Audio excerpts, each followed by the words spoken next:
Kids, praise the Lord. உங்கள் எல்லாருக்கும் என்னுடைய ஹாப்பி ரெசரக்ஷன் டே விஷஸை தெரிவிச்சுக்கிறேன். டுடேஸ் காட் வேர்டை நம்ம பார்க்கலாமா?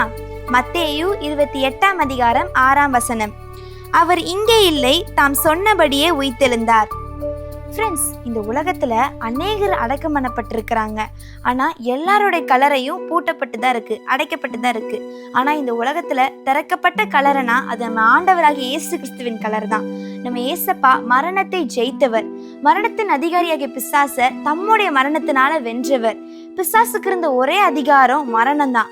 அந்த மரணத்தையும் ஏசப்பா தம்முடைய மரணத்தினால ஜெயித்தவர். உங்கள் பிரச்சனைனா அவருக்கு ஏமாத்திரம்.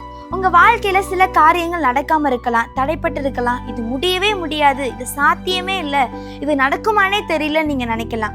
ஆனா எப்போ ஏசு கிறிஸ்துவின் உயிர்த்தெழுந்த வல்லமையை நீங்க விசுவாசிக்கிறீங்களோ அப்போ உங்க லைஃப்ல இருக்க எல்லா தடைப்பட்ட காரியங்களும் நிறைவேறும், அற்புதம் நடக்கும், எல்லா வாசலும் திறக்கப்படும். இதை நீங்க விசுவாசிக்கிறீங்களா? இப்ப நம்ம விசுவாசத்தோடு ஜெபிக்கலாமா?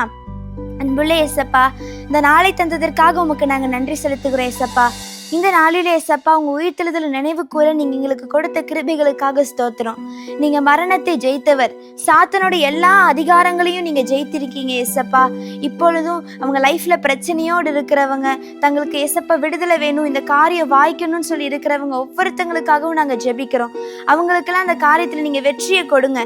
உங்க உயிர்த்தெழுந்த வல்லமை விசுவாசத்தை ஜெபிக்கிற ஒவ்வொருவர் மேலே கடந்து வரட்டும் ஏசப்பா. அவங்களுடைய எல்லா தடைப்பட்ட காரியங்களையும் நீங்க வாய்க்க பண்ணுங்க. ஏசு கிறிஸ்துவின் வல்லமை அவங்க லைஃப்ல இருக்க எல்லா பிரச்சனையும் சரியாக்கட்டும். உங்க வல்லமை இறங்குறதற்காக உங்களுக்கு நாங்கள் நன்றி செலுத்துகிறோம். இயேசுவின் நாமத்தில் ஜெபிக்கிறோம் எங்கள் நல்ல பிதாவே, ஆமேன்.